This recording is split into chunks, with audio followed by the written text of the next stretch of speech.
My ex-girlfriend is there. I have to go pick her up. Cliff, my husband, said this, staring at a woman as if mesmerized. I was shocked and speechless at his sudden outburst. This happened on our wedding day, while we were on our way to the ceremony in the car. Cliff abruptly hit the brakes and stopped, seemingly observing the situation for a while. The woman Cliff was looking at was carrying a heavy load of luggage. Then, suddenly panicking, Cliff said to me, "You're in the way. Get out of the car, quickly." My name is Helena. I'm a 29-year-old nurse. Cliff and I are the same age, and we met through a friend's introduction. I'm so busy with work, I hardly have time for dating, but I do want to marry if I meet the right person. I told my friend in a bit of a tough request. She said, I know the perfect person for you. I'll bring them over next time. And went out of her way to arrange a meeting for me. At that time, I was working hard as an active nurse. I wanted someone strong who could pull me along. Cliff was exactly the man of my dreams.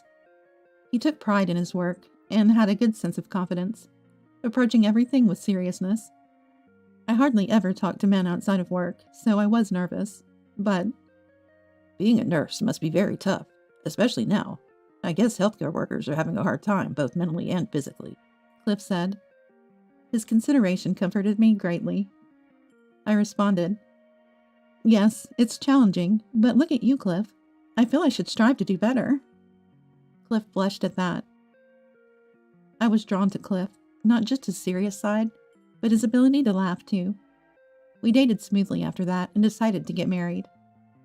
I felt I could live and we'd support each other without changing my life with him. I loved my job, so I naturally continued working after marriage. But one day, there's something I need to talk to you about. Cliff came up to me with an angry look and said, reflecting on whether I had done something to upset Cliff, I remembered him suddenly asking, Can you quit your job? Surprised. Why? I love my current job. I don't want to quit. Did I do something to upset you? I tried to remain calm and replied. Then Cliff said, A wife who works harder than her husband? What will people think of me? From now on, Helena, you will quit your job and focus all your energy on housework. And I'll support you, okay? He spoke in a commanding tone. Honestly, it was the first time I had seen Cliff like this, and I found it quite strange. I told Cliff, if you wanted a housewife, you should have said that before we got married. Then we could have discussed it. Cliff replied, I've never met someone so dedicated to their job and striving for perfection. I thought it would be great if you became a housewife after marriage and took care of the household chores perfectly, as I'm not good at them. He said quietly. Angry, I said, Then why not hire a maid? Or did you just want someone who could do perfect housework without costing anything? To which Cliff said, Don't be ridiculous. Of course not. If I didn't feel comfortable with someone, I wouldn't marry and live with them. I was torn, but still in the early days of marriage, and with feelings for Cliff, I thought I should try harder. Hesitantly, I said, If that's the case, I'll try a bit harder with the housework, but I'm not quitting my job. And please don't talk about such things until you can cover the living expenses of 2 adults on your own income. And I continued working. Cliff, perhaps very upset, not only stopped doing housework, but also began to constantly monitor what I did. Naturally, my workload only increased. There were days when I skimped on housework because of work. Then Cliff would pounce on the opportunity to criticize, taking pride in pointing out what was wrong. Frustrated, I told Cliff, I get it, housework isn't your thing. It's okay if it's not perfect, but since we both work, it would be nice if you helped a bit. Cliff sighed in exasperation. That's what I've been saying. I don't like doing housework because I'm not good at it. It's hard to balance work and housework, so you should just quit your job. He just wouldn't listen. I couldn't take it anymore and said, When will you understand that our household can't function without both incomes? Without my salary, we'd barely manage to pay the rent and fixed expenses. But he didn't seem to care. Whenever the subject of his earnings came up, Cliff quickly changed the subject. Then, Maggie was much more perfect at it. I'm surprised there's such a difference between 2 women. No matter how good you are at your job, failing at housework, a woman's job, is a failure as a woman. Be grateful I married you, even though you can't do it perfectly. Cliff said. Maggie was the girl Cliff dated before me. I was angry to be compared to his ex-girlfriend, but I also understood what he meant. Even though I was quite trusted at work, as a woman, I lacked charm. not just because I was married, but I was aware of my lack of femininity. Knowing this, hearing it from Cliff only made me more determined. But the reality was that we couldn't live on Cliff's salary alone. So I continued working as before, but tried to be more efficient with housework.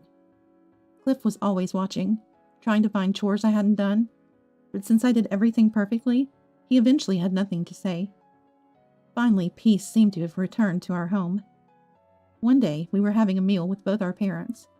When my mother Brenda asked about the wedding, I excitedly shared my dream.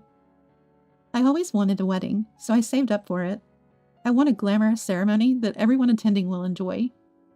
While Brenda and my mother-in-law, Anaya, clapped in agreement with my idea, Cliff said, "Do we really need to go that far? Besides, the guests probably aren't even interested in our wedding. They might think it's a hassle to give a wedding gift, but if they don't come, they'll be seen as unsociable, right? I bet they only come because they feel they have to. No one really gets moved by someone else's happiness, right? Isn't that just something from a drama?" He laughed, completely dismissing my opinion. I had never thought like Cliff at any weddings I attended, so I was infuriated. Why attend if you feel that way? Cliff went on. "Actually, if you have that much savings, why not share some with me? I work hard all day, sweating it out.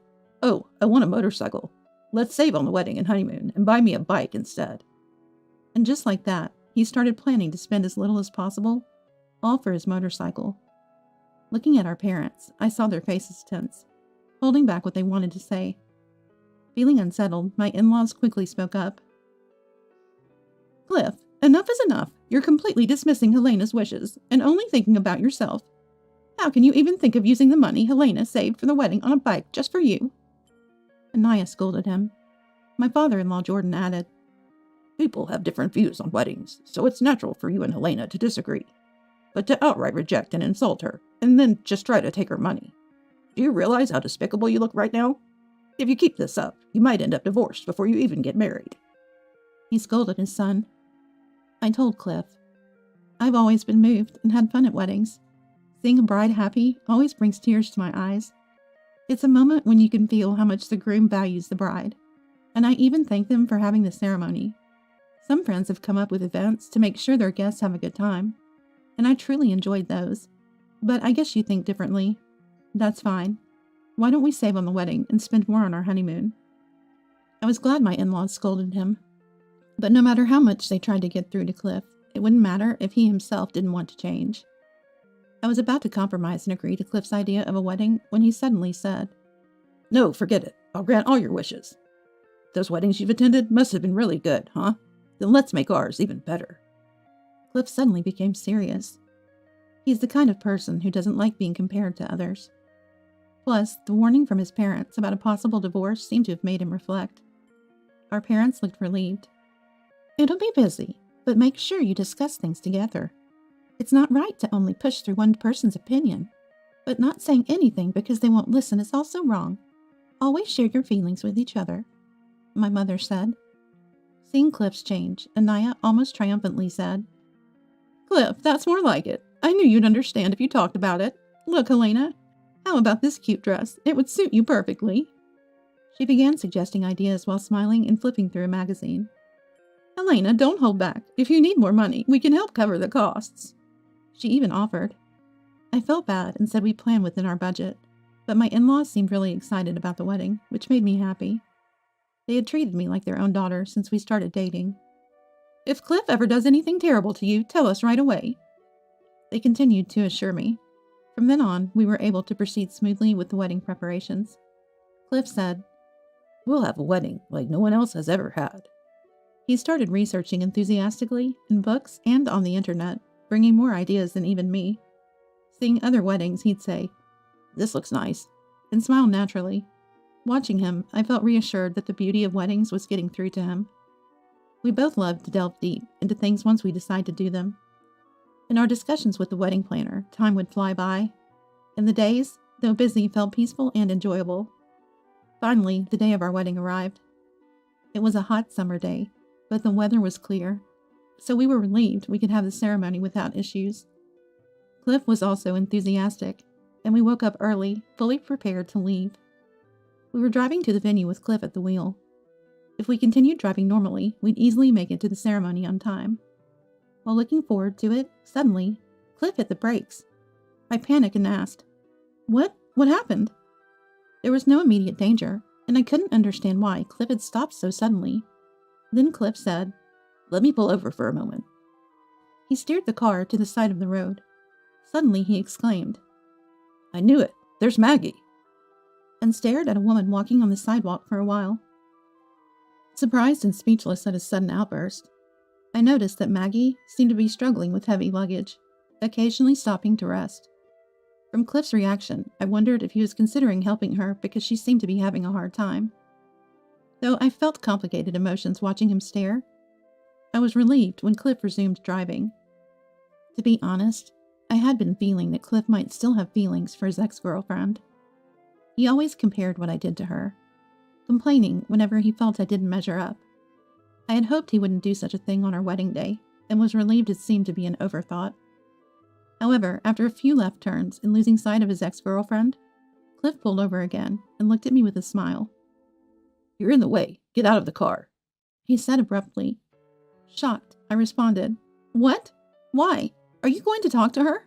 You know today is our wedding day, right? Cliff replied, She was carrying so much stuff. It must have been hard. Just do what I say. Then he forcefully pulled me out of the car by my arm. Don't follow me. Don't you dare. He said that and drove off alone. Afterward, I was too stunned to think and just stood there. I couldn't catch up to the car, and I didn't have my wallet or phone with me. Anger began to build at the thought that he didn't care about our wedding, but I walked to the venue alone, not wanting to cause trouble. I thought even if Cliff didn't show up, I could tell my in-laws that my belongings were still in the car, and they would help me retrieve them. Thinking about the future, I soon arrived at my destination. The walk wasn't too far, and I arrived on time, but it was exhausting under the hot sun without a parasol. Entering the building to take a break, I found Cliff looking visibly downcast. It made sense that he arrived before me since he was in a car, but why was he here if he had gone to see Maggie? As I wondered, Anaya rushed over upon noticing me. Elena, I'm so sorry for our foolish son. Are you okay? It's been hot, hasn't it? Here, drink this, she said, offering me water. After gratefully accepting it. So what happened with Maggie? I asked Cliff. Cliff responded. She said she didn't need help and ran away. Some guy I didn't know took her away. I had no choice but to come here. He spoke indifferently, as if his mind was elsewhere. While I looked at him suspiciously, my in-laws paraded Cliff. We've already said this, but leaving your wife on your wedding day to talk to an ex-girlfriend is unbelievable. What were you thinking? We don't expect her to forgive you, but you owe her a heartfelt apology. Cliff looked utterly dejected.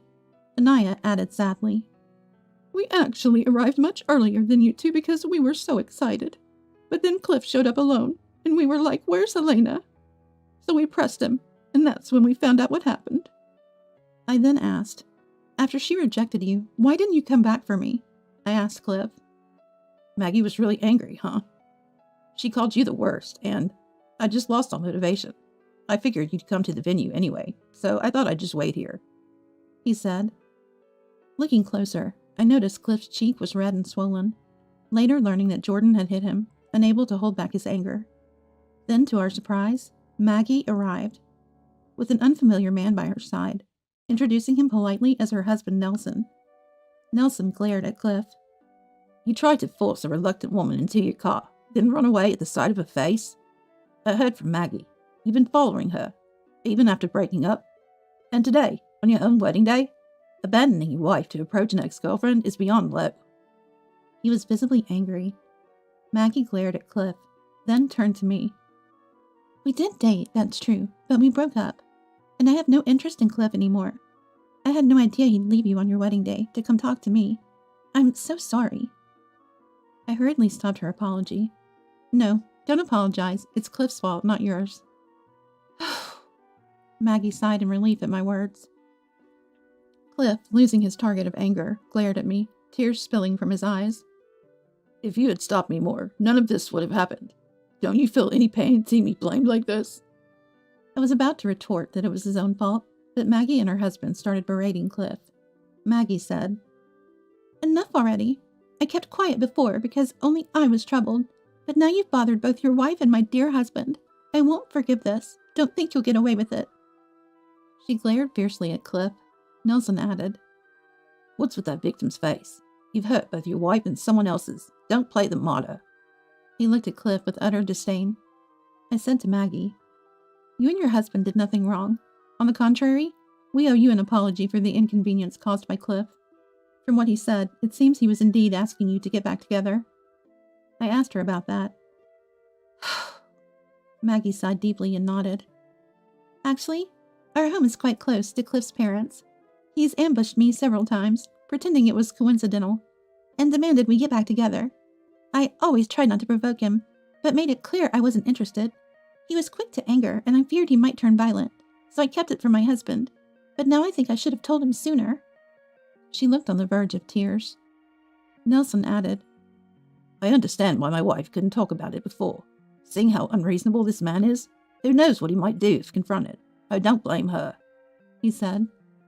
They seemed like a caring couple, and though they were strangers to me, I was glad Maggie had found someone good. I said to Maggie, "It's okay. We're the ones who should apologize for the trouble. Even when you said he was busy with work, he was pestering you. I'm really sorry." I apologized frantically. Then, seeing Cliff still looking unconvinced, I yelled at him, "You need to apologize too. Your actions have caused trouble for so many people. What are you going to do about it?" But Cliff just frowned in response. It was Maggie's husband who lost patience with Cliff's demeanor. "Apologies are fine, but looking at that face, I doubt any real remorse. Anyway, I want nothing to do with you. Promise never to interfere with another man's wife again," he shouted. Cliff, his face turning red, stepped towards Maggie's husband. "Maggie and I dated before she met you, so I know her better than you do. I want to get back together. If you're lonely after divorce, we can swap wives. Let's do that. She works hard, so she has money," Cliff said, as if it was a brilliant idea. His nonsensical words left not just me, but also Maggie and her husband speechless. Watching him excitedly talk about the days he would divorce and he would marry Maggie, I made up my mind. Let's cancel the wedding. I told Cliff, then apologized to my in-laws. "I'm sorry. I know you were looking forward to today, but as you can see, I can't marry Cliff. I'm sorry it's come to this after all your kindness." The in-laws replied, "Helena, you did nothing wrong, and we think your decision is correct. We're truly sorry for our son's foolishness and the trouble he's caused." They apologized, tears in their eyes. Looking around calmly, I noticed many venue staff observing our situations. Relatives and friends were due to arrive soon. Feeling too guilty to cancel at this point, I talked with the staff to turn the event from a wedding into a dinner party, deciding not to accept any wedding gifts. The venue staff, seemingly accustomed to such situations, arranged everything efficiently despite their disapproving glances at Cliff. I was filled with gratitude.